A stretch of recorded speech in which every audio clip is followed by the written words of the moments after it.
So the talk that I want to give today is kind of a few different talks put in a shared context. And the title of it is Navigating Complexity, Lessons from Natural Systems for Augmenting Human Intelligence. And so, like Arna said, I just graduated from California Polytechnic. And I'm also kind of an independent researcher as part of Coral, which is that venture that might go somewhere, might end up being in academia. So,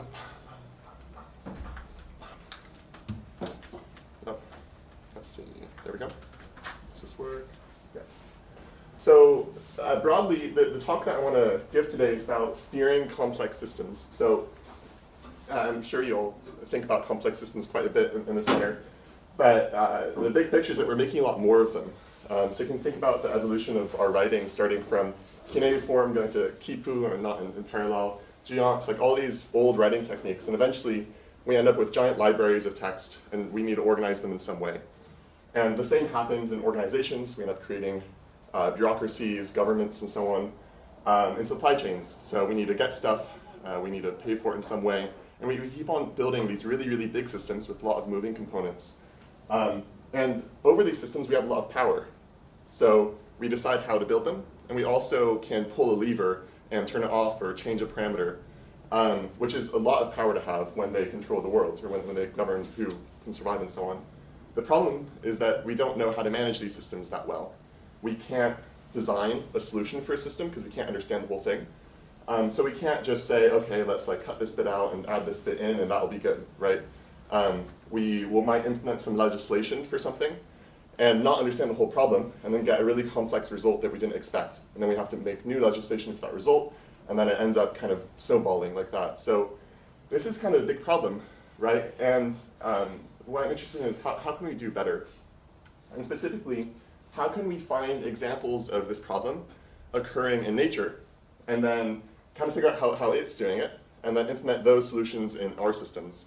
So you can think of complex systems like the body or an ecosystem. They have a lot of the same problems that we have, right? There's nutrients that has to go in certain places, you have to distribute resources, you have specializations of cells. Really, you can think of this through the lens of homeoresis. We're trying to maintain a trajectory in a complex, changing environment. So there's always things trying to knock you off course, and you're constantly self-regulating so that you don't fall apart and that you can continue doing what you want to do. So this happens all the time in the natural world, and we have to do it for ourselves. Another big part of natural systems, which is often in contrast to design systems or to our systems, is that they grow together. So the parts of the system develop as the entire system develops, as opposed to something that's engineered where we say, this is what I think this should be, and I'm going to write it all on paper and then implement it all at once. That's a very different paradigm from growing the entire system bit by bit all together.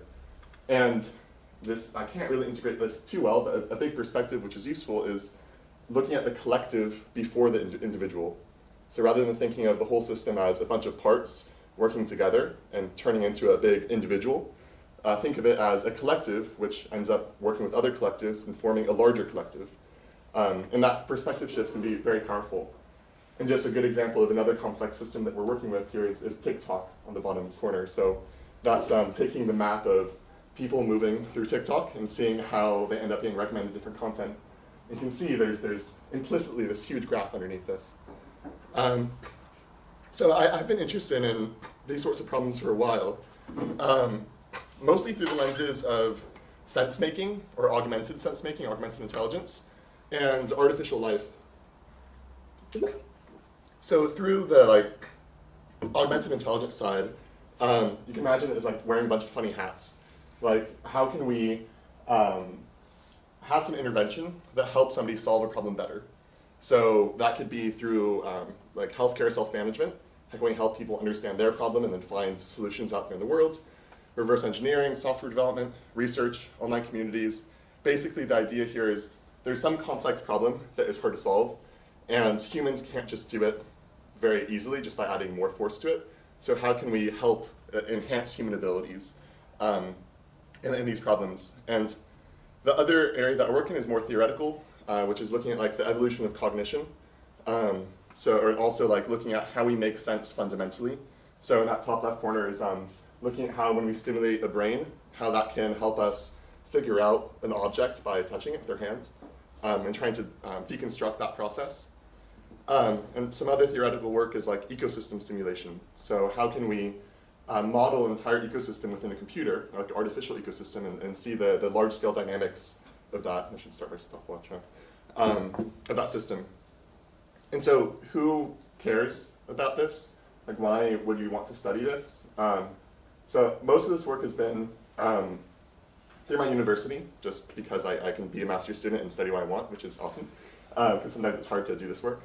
But there's also a lot of institutional motivation to do this, because the government's complex, so they have a lot of complex problems, and so they want to find solutions to that. So I've worked with vaguely the USDA, and then a lot with HRL Laboratories, which is funded through like DARPA. They work with the Navy, even General Motors, and so on. And then more recently, working with startups. So Plexus is a startup that works on like online communities, and then Coral, which is kind of my own thing for research software. So there's a lot of places that this work can show up. It's definitely very important, I think, of course, because I'm working in it. And so the overview of the talk here, what I want to do in these next 30 minutes or so left, or 45 minutes left, is I want to go over kind of two projects that seem very different, but end up being very symbiotic with each other. So one is more on like the augmented sense-making side, and the other is more on the ecosystem side. And then I want to kind of share some takeaways that I've had through trying to solve these problems. These three of like emergence, interfaces, and systems. Just kind of themes that kept on coming up for me and maybe come up for you. I want to hear your experience too about that. And then go over how those two projects have motivated my current work. So what that is and kind of where I want to go with that. And then I want to lead that into like an open-ended discussion, kind of like, we have some big problems in the world, and I'm sure you're all thinking about them. I'm thinking about them. How can we share insights and figure them out together? So I just kind of want to talk with you, and this seems like a really cool center. So to start with these projects, I want to kind of pump your intuition a little bit for the sorts of things that occur in these systems, which to me really, really excites me. This is kind of those core fundamental things that get me really, really excited about this field, and end up causing all these other insights down the road. So one of these was, what is the similarity between an albatross flying over the ocean and the human visual system? Does anybody know this? So it's when they're looking for something, they follow the same path, which to me is really fascinating because they seem like very, very different systems. But the big picture is, when you're looking in this sparse environment, whether it's an ocean with little patches of food or a scene with little patches of information, you want to follow a pattern that's scale invariant. So you want to look at big features and small features. And you can't do that manually very easily. It's really hard to control that, but there's a distribution that you can draw from, a levy distribution. And so this behavior is called a levy flight, where you kind of move in a small thing and then jump across. And you see this in all these different systems. So I was thinking about that. I thought that was really interesting. Why is that occurring? Where else does it occur? Is there like a general dynamic there? And another pump of your intuition, I think more of you will know this, is what's the similarity between Tokyo and some slime on a log? Does anybody know this? Please just shout out. I feel like, no? Nah, yeah. Traffic efficiency? Yeah. So when you're trying to connect a bunch of resources, they both create the same network. So if you put a bunch of oat flakes on a petri dish and put a slime mold on it, Pfizer polycephalum up there, it will create this really efficient transport network connecting all the resources. That's really resilient, so you can cut part of it off and so on. And in Tokyo, for the rail system, if you're trying to transport people between city centers, it's a very similar problem. And all the traffic engineers and people over time develop the same network as the slime mold, even though the slime mold doesn't have a brain. It's a very, very simple single-celled organism. So this, again, for me was like, this is fascinating. Clearly there's this coevolution, or this convergence to certain solutions at very, very different scales. And maybe we can learn something from this. So I was kind of digesting these problems, or these ideas, and trying to figure out how I could do something with them while I was working at this internship with HRL Laboratories. And this is the first project that I want, or like the vein of projects that I want to talk about. And so this project was called CAVA,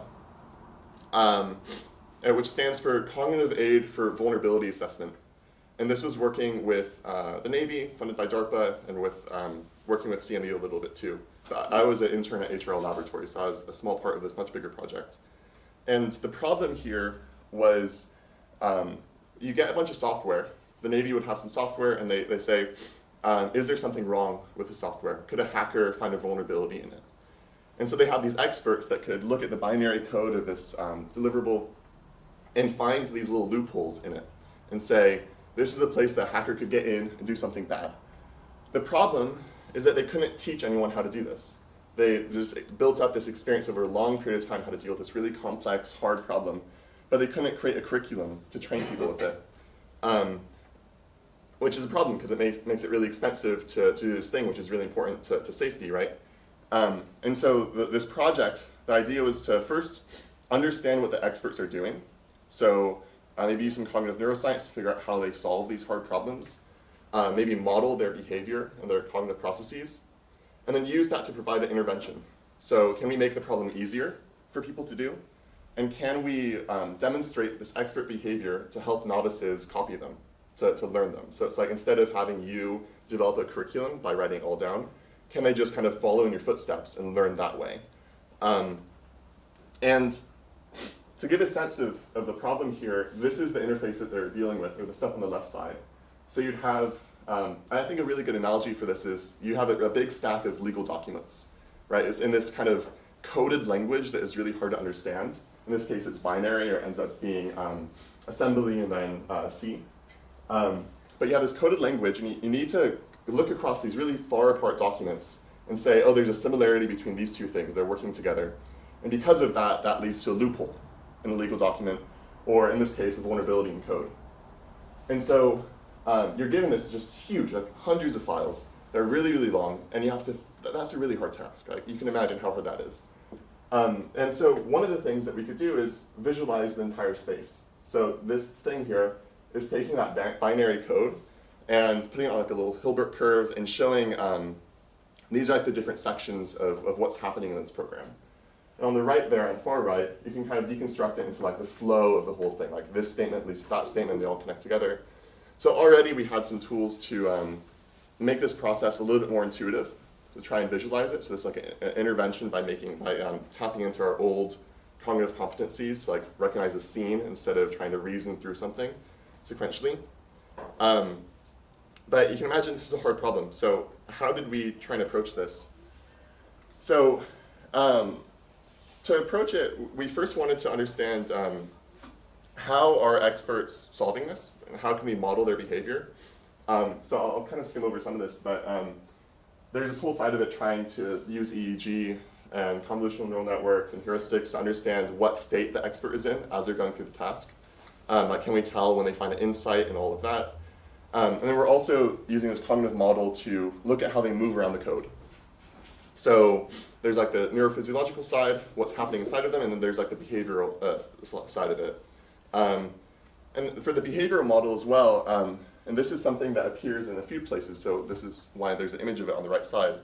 One way of modeling behavior here was through a multi-level network analysis. So you can imagine that of, you have these small behaviors that you do, and they're like moving your mouse, or clicking on a button, or finding a piece of code and highlighting it and linking it and so on. And those all combine into a larger behavior, like this is zooming into a problem, or this is zooming out of a problem, or connecting two problems together.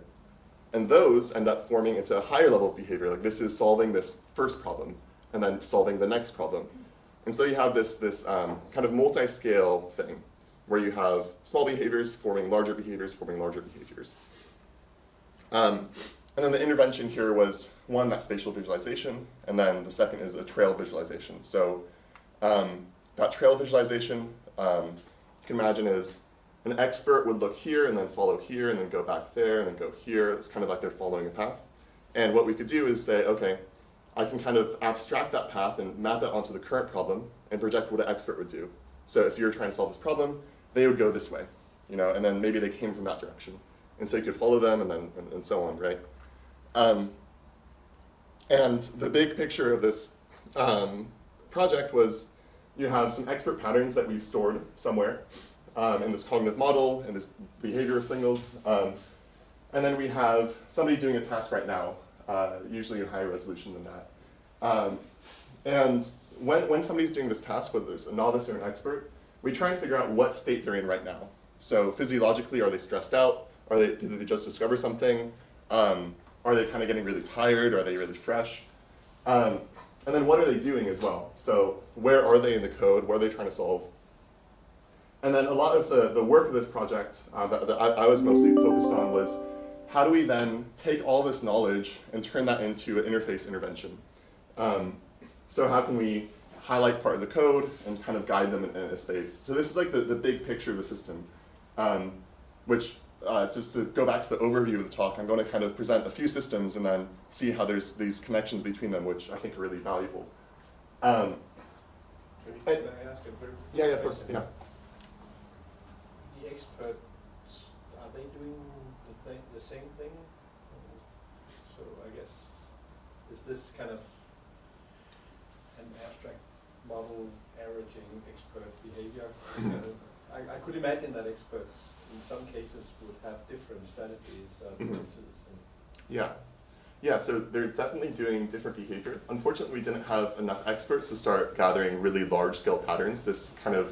I think the project might still be going on now, but we started out with a group of like 10 or so experts, and we kept to a single task, so that it wasn't, because usually there's very, very different types of binary file and so on. So we just had them do one thing and solve a series of the same task in that. So we constrained the search space a lot. And then within that, there's definitely patterns that you could see. So you might start somewhere different and then end somewhere different, but you'd probably find the same vulnerability and then follow that to the next vulnerability. And so that's kind of more what was being captured. And then honestly, for a subject size of 10, or a population size of 10, we definitely didn't have enough data to really make a good cognitive model using EEG and so on, because it's just so different for each person. So that was one of the fatal flaws of this project, was just we didn't have enough time. And I do want to talk about this later, but I'll mention it now because it's a good chance. Is when you're trying to create a complex system like this and a complex intervention, the traditional model of funding for this lab, where you get a big chunk of money and you say, this is what I'm going to do for a year, and this is exactly what it's going to look like, it just doesn't work.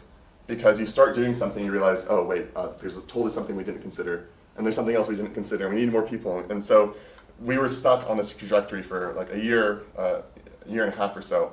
So it just doesn't work. You can't solve problems like this. But if you remember this, this behavioral model that we had for the experts, where you have these groups of behaviors forming larger behaviors, I was thinking about this example that I liked. It's like, there's kind of a similarity there in search processes, right? Where you look at large scale things, and you zoom into smaller scale things and smaller scale things. Like maybe there's something going on there. And so that project, Kava, turned into a next project, this time for General Motors. And so it's a very similar setup, but the problem here was General Motors, they're writing code to control vehicles, right? So you want to make sure that the code is really top-notch and that it's very understandable and it follows the same standards. The problem is that you have a book of standards that big, and no developer wants to read that, you know? So they weren't following the standards. You'd have some old people in the company that really knew what they were doing, and they would take some code and refactor it perfectly. But how do you teach that? And how do you just say, oh, look at the book? Like, nobody's doing that, right? And so the idea kind of in parallel was, let's model the standards. Instead of modeling the problem space, let's model the standards. So can we create like a linter with an abstract syntax tree and say this is when this code is wrong or something. And then this is also when LLMs were getting some traction. So like Llama just came out, right? So we're like, okay, can we use knowledge graphs? Can we have LLMs read that giant book of documentation and then figure out when it lines up with the current problem and then maybe connect it that way?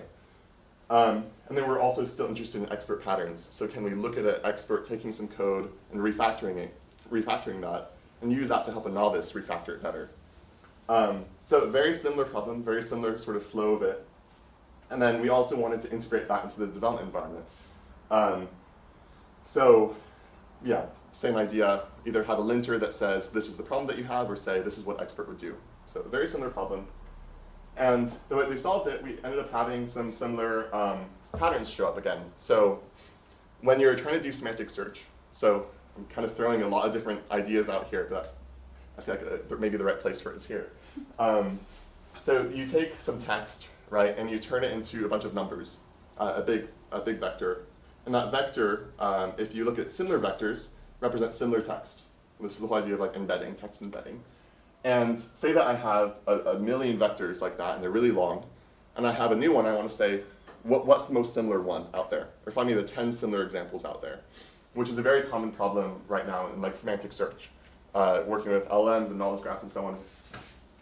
And so one of the ways that you can organize those big vectors, instead of just doing like looking at all of them and finding the closest one, is you can put them into this structure called a hierarchical navigable small world graph, which shows up in a lot of places. It shows up also in the way that we structure ourselves mentally, which I find as a really interesting connection.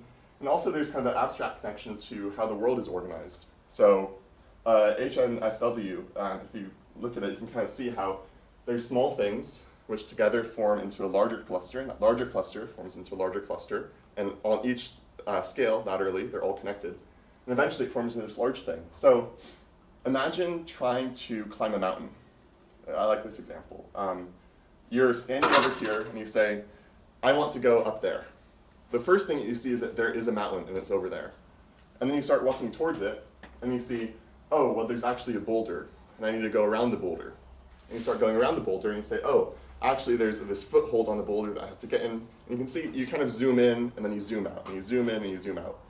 And the same thing is happening when you have an LLM walking through a knowledge graph or trying to connect information. You can say, there's this big area that we're talking about, and I'm going to take this example, and then I'm going to move to another big area and take this example. So that, again, kind of sounds familiar, right? So that was how we were working with the LLMs. The other side of it was the expert behavior. So the expert's doing something, how do we model it, and how do we provide that to the novice? And the way we're doing that is cognitive trails. So take those embeddings, those big text things, and say, look at how they move through a space in order. So you start at this location, maybe the code looks like this, and then you change it, and the code looks like this, and it looks like this, looks like this. And so you have this trail through this semantic space, this kind of semantic space that is organized in this. And over time, you could see that experts would go down the same path. They'd follow the same pattern. And one of the similarities here for me was when you throw a bunch of students on a campus or a bunch of animals in a forest, they start going towards the same locations. They go towards the watering hole, towards the department, towards the coffee shop, and eventually they form this path, stigmergically. And over time they create a really nice network like that. And so inside of this like collective intelligence of all the experts solving this task, they're creating this network that would go towards common solutions. In the same way that people move through space and create trails. And again, that kind of reminded me of slime molds. I was like, there's something similar going on here in the brain that's happening in a slime mold, or when you get a bunch of people together. So there's something really common here. It seems like there's a common problem where you have resources and you're trying to make a transport network between them. It could be information, or it could be actual resources. So something's going on here. Maybe we can learn something from this. So some takeaways from that side of the process was, first, design versus emergence. This was a really important distinction here. Like there's one, on the design side, it's like creating curriculum. So that could be like, okay, you want to solve this problem, you're going to do it in this way, and this is how you do it, and I'm going to give you a lesson about it, right?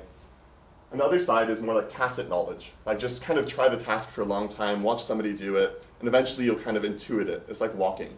I can't give you a curriculum to walk, but you can just try walking for a while and eventually you'll figure it out. And so that was more representing like the trails, like as experts kind of weave trails over time. The second big area was this intuitive versus abstract interfaces. So intuitive interfaces is more like visualize it, spatial memory, foraging, like something that like I can figure it out and just kind of work with it, right? And so for that, that would be like a highlight in the interface, like go this direction.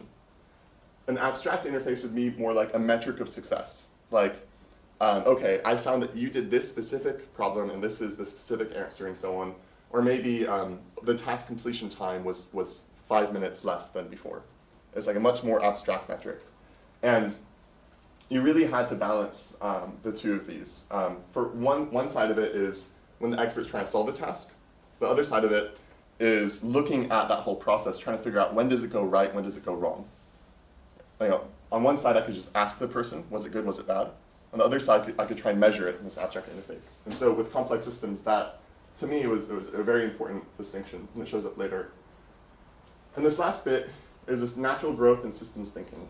So when somebody's trying to solve these problems, it's not, you can't isolate it. Like, you can't deal with, is that the image next? No.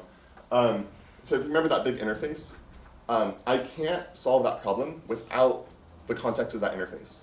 I need to be able to turn that binary code into the C code, into the assembly. I need to visualize it in a similar way, because that's the only way I can solve the problem. And you also can't take this behavior outside of the context of being stressed, of being tired, of getting annoyed with it, and so on. And this natural growth side of it is, this was the fatal flaw of the project I was mentioning earlier, is we couldn't iteratively develop the project. So when you're learning this problem, you learn it in the context of an interface. You develop tools as you learn the process and so on. You can't just say, here's a new tool, use it, and you're going to use it as good as you'd use it in a year from now after you have a year to practice with it. And so trying to do this in the context of a research agenda in a year just doesn't work. It just, that project couldn't work that well, which for me was really frustrating. So that was that first project, the whole augmented intelligence sense making, trying to make sense of an environment. I'm going to switch big gears now and go to the artificial life talk.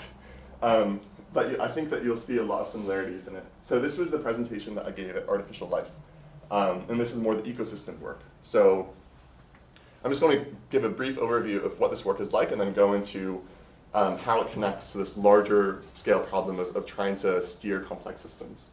So Coreli is this project, and Coreli is all about intrinsic evolution of embodied neurocellular automata ecosystems. So some of you might get excited by that, but it's also just a lot of jargon. So I'm going to break that down a bit. So first, what is intrinsic evolution? It's a really big shifting gears here, which I like. So firstly, what is evolutionary computing, evolutionary algorithms? The idea there is you have some system in a computer, and you can say it's doing this well. Maybe it's like a little windmill, and you can say it's producing a lot of energy due to the shape of the blades, right? And then you say, okay, let's make a population of designs, and then choose the ones that perform the best with like a Darwinian fitness function sort of thing. And then say, let's take the best ones and merge them together and get a new result, a different wind blade that maybe produces more energy. You do that over and over, and eventually you get a kind of surprising solution that you might not expect. Intrinsic evolution throws that all out pretty much and says, there's not a fitness function at all. So how do you evolve things without a fitness function? Well, it's implicit, it's intrinsic. You put them into an ecosystem. So really the way that you survive is depending on how you can interact with the individuals around you to solve an environmental problem. And there's a long history of this in artificial life, starting with like Core Wars or Tierra or Avida. And all of these, the idea is you have like a 2D grid, and on that grid, each cell is controlled by a program. So that program can say, take up some nutrients and go to my neighboring cell and copy myself over. And occasionally those programs mutate. They change a little bit. And sometimes when they mutate, they can spread faster. And so they take up more of the space, and then more of them mutate. And so they evolve, and they slowly, you can get the idea, right? Eventually you get this little ecosystem of different programs working together to survive in the environment. So that's kind of what Coreli is. The second part of the title is neurocellular automata. So I'm sure a lot of you are familiar with cellular automata, where you have a grid, and you look at the state of the grid, and based on the state of the grid, you update it to the next time step. So it's kind of like having a little program running on each cell. A neurocellular automata is you have a neural network controlling that little program. So you look at a little part of that cell and say, okay, based on my neighbors and so on, I'm going to do this next. And you do that the same across the entire space. And so you can train this neural network to grow a tree, for example, or grow a gecko from scratch, which it kind of resembles this process of morphogenesis in the body, where you have like an embryo and it slowly develops into something. And these are getting a lot of interest recently. So Coreli is a neurocellular automata using intrinsic evolution. And finally, this last bit of the definition or title is embodied. And so embodied kind of takes this a little bit away from the older systems, where instead of just taking the output of that neural network or that program and just changing the environment with it immediately, you have to go through a step of physics first. So instead of just saying this is the next state of the cell, this is the state of my actuator, and the actuator changes the pressure of the cell. And that pressure is then controlled, make sure it doesn't go too high, too low, everything's conserved and so on. And so there's kind of like, there's this embodiment side of it. There's this physics that has to go through to change the environment. And so you put this all together, and you get this little grid of cells. And don't worry about the whole architecture, it doesn't matter as much. You get this grid of cells, and they're all developing these programs that slowly evolve, and they work together to survive in the physics of the environment. So you can imagine, I have to make sure that I can push nutrients around and use enough nutrients to create a new cell, and that new cell will create more nutrients and so on, and maybe that other cell moves a lot faster than me, so it's going to eat me. So you can actually see it in this example, one of the fun ones I can't stop looking at. You see this blue organism, which is a lot more sessile, it stays in one place. And you get this other organism which moves around, kind of like spreads its cells, kind of like spores, you can imagine. And that spore organism will spread through the environment, find the sessile one, and just eat it up, and then go to the next one. And so that's completely emergent behavior. It started out with just stupid little slimes that would just kind of die really quickly. And eventually some of them figured out this behavior and they could end up doing this, and you have this kind of predator-prey dynamic, all from nothing. So I was interested in how do you end up getting emergent behavior from the system. So the whole point of building this kind of complex program that makes kind of cool results, it was partly just because I thought it was cool, I thought it was fun. But really it was this old problem of, can I make a system like this where I press play, I launch the universe, and then I wait for 1 billion years or something, and in some corner, I find something that's thinking. I find something that's produced a brain. That seems really cool, right? Because then we could look at that system and say, oh, maybe there's a parallel between what happened there and what happened to us, right? Or maybe we can see what happens after it produces a simple brain, what happens after 1,000 years, how does it develop? And the way that I wanted to approach this was, hey, foraging problems seem really core to cognition, because if you have a body, you have to find energy, and that energy keeps you alive. So let's look at foraging problems specifically. And specifically, let's look at slime molds. Why slime molds? Well, they're really, really simple organisms, right? They're a single-celled organism, but they can do really complex things, like create a transport network. And in fact, that transport network looks a lot like stuff that's happening in the brain. So this was my approach, and I said, okay, I don't want to just copy the behavior. I want it to emerge naturally. What timing? Okay, I'll go a little faster. Which means that I can't use the fitness function, because that's just like telling it what the best behavior is. But I also don't want to wait forever. I don't want to create like the Ruliad or something and wait for like the evolution of the entire universe, and then eventually you have trees, and eventually you have a slime mold. Like I have a laptop, that's not going to work. So how do you constrain the system to produce something interesting quickly? Well, you can define the affordances of the environment. So that's where that physics, the embodiment comes in. I can say, I can say, okay, it's not just building any life form, it's surviving on a forest floor. That's the kind of the physics I care about. And it's surviving on a forest floor where you kind of have cell walls that can contain water. So in that case of problems, then what emerges in that universe? And I also wanted to be able to explore this quickly, to kind of like move parts in it, remove parts, add parts, and explore it, to avoid that problem before of like, I design a system and I have to build the whole thing, and then there's something wrong with it, so I have to rebuild the whole thing, and so on. So if you kind of squint your eyes, there's something similar here between the other problems that are a completely different domain, right? Which is you have a complex task, reverse engineering or refactoring, or foraging and survival, and you want to model the solution somehow, either through like cognitive modeling or semantic trails, cognitive trails, or like the slime mold ecosystem, which can solve this problem of finding nutrients and distributing and so on. And then we want to intervene in some place. And one case of that is like helping them solve the problem, or in this case, it's I want to see the thing work. I want to see it evolve and change, and I want to like cut part of it off and so on. And I want to use some metrics to decide if it's doing something interesting. So that's like the abstract side of it. Is it what's the evolution of this like? What's the coefficient of something, right? And so the approach here, I was kind of touching on this already a little bit, is we want to steer the emergence of complex adaptive behavior. And the approach with Coreli is you define this world, and you constrain it with the physics of the environment, such that a certain behavior is more likely to come out. And so going back to those takeaways show up in Coreli as well. So Remember, there's like design versus emergence, the intuitive versus abstract interfaces, and the systems thinking. And so on the design versus emergence side, on one hand, I could design the system and say, this is the fitness function. You know, you have this many cities, and you want to transport this many people between them, and the roads can be this wide, and so on. Or I could have the fully open-ended side, which is like design a universe and wait for anything to emerge, and maybe sometimes it's a slime mold. So in this case, it's very clear that you want to go between the two extremes, and that in this case, it was defining specific environments in physics to try and go on that scale properly. On the intuitive versus abstract interfaces side, I couldn't just write this program and let it do some numbers in a tensor somewhere on my GPU, and then be like, okay, it did something right. How would you tell that? Like, how can I tell that it's doing something lifelike? It's a really hard problem. We don't just have a metric for that. So I wanted to be able to interact with it with real time. That's like the intuitive side of it. I can look at the thing and say, that looks like a slime mold.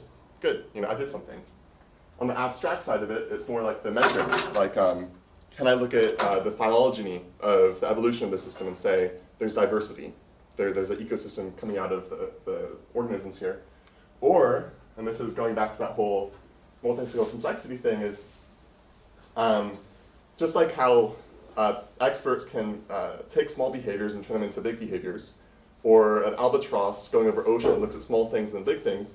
Also in organisms, you have molecules that form tissue, or that form cells, and cells form tissues, and tissues form organs, which form organisms, which form ecosystems.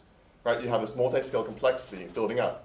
And so you can measure this in a system. You can say, what's the complexity at this scale compared to the scale above it, and so on.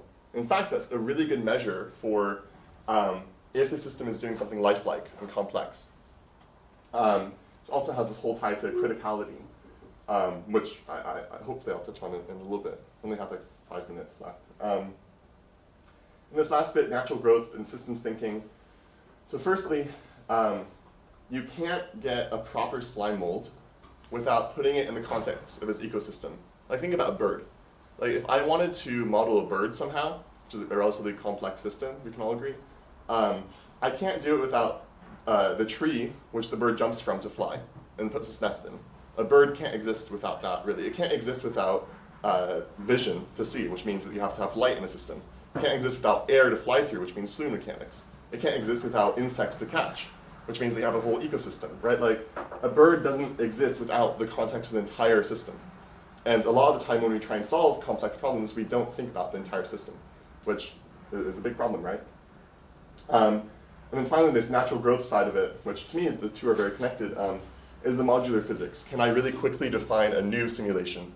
Can I really quickly explore the space and let's say, okay, change these parameters and so on, and iterate and so on.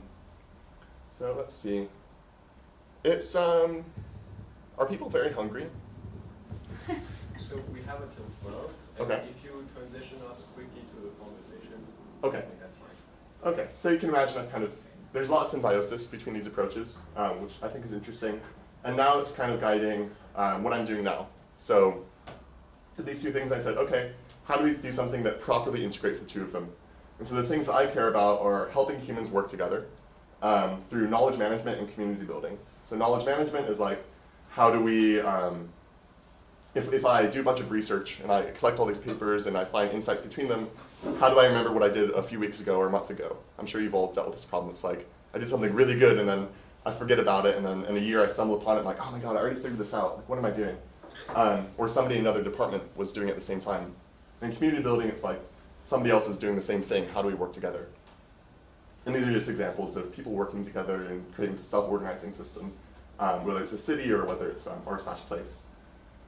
And so the approach I'm taking is going back to this whole TikTok thing, where the internet is this really complex thing. You can imagine it as like a jungle, and in that jungle there's things that are trying to eat us, as advertisements, you could say. And so how do we survive this? If we were just staring at a phone and we're addicted to this thing and it's able to attack all of our vulnerabilities and so on, how do we combat this? Well, we have superpowers that evolved for the jungle, right? Our superpowers are our visual system, our spatial memory, our ability to move across a complex space and remember where things are if it's in a consistent space, which TikTok isn't, right? You click a thing and all of a sudden you're in a new universe. You click a Wikipedia link and all of a sudden you're in a whole new world. So you can't use your spatial memory to figure out what's the overall structure of this environment.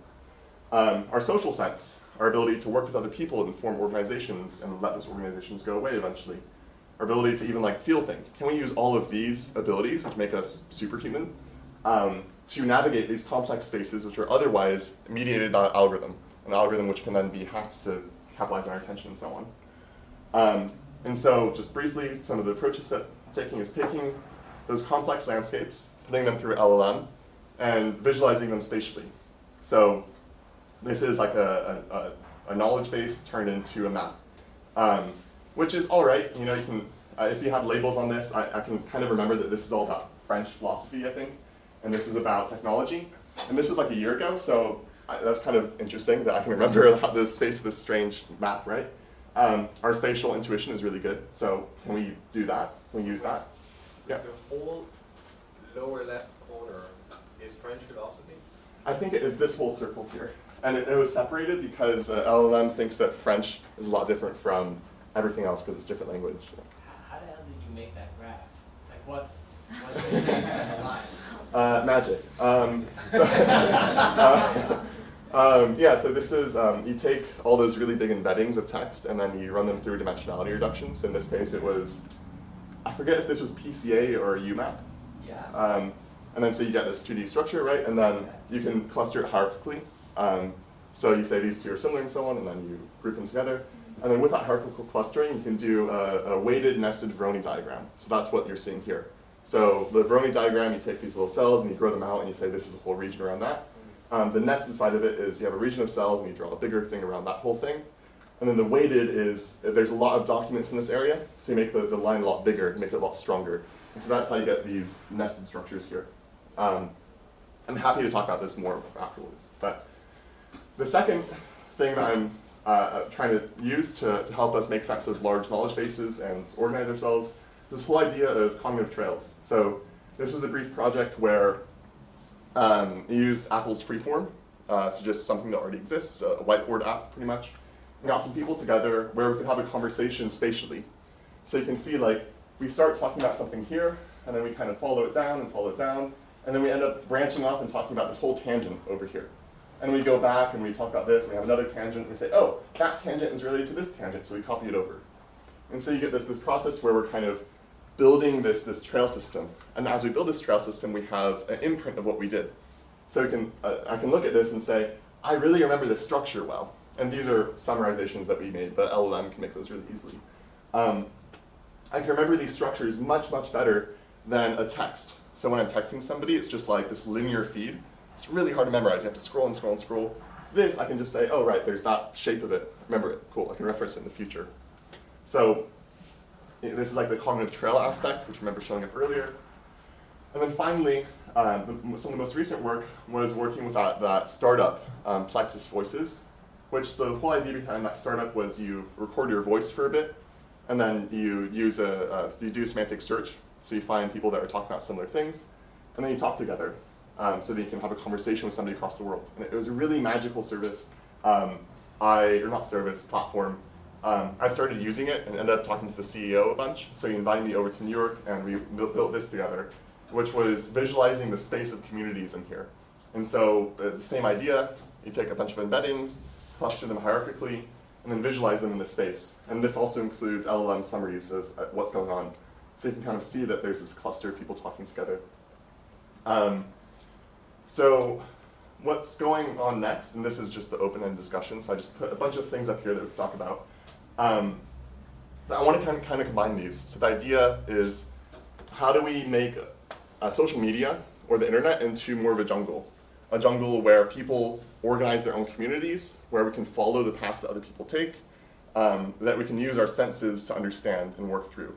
And I want to do this both for research and note-taking, to just help myself deal with all the stuff that I'm storing all the time. And then the social side of it, so how do we find people who are working on similar problems so we can work together in a constructive way, in a participatory way, instead of this like more addictive, antisocial way that we have in a lot of social media. And I think this has a lot of connection to like corporate organization and interdisciplinary connection too, so which I think this center maybe understands is people in a very different field might be working on the same problem, but you might not always know it. So can we get that synthesis with a better interface? And then these are a bunch of things that I'm not going to go through, but you can imagine how they connect lots of ideas that I think are important. So with that, I'm going to have a sandwich, I think. And maybe we can talk about some of this. I'm sure you have a lot of ideas. So yeah, that's it. Thanks a lot, Ethan. Cool.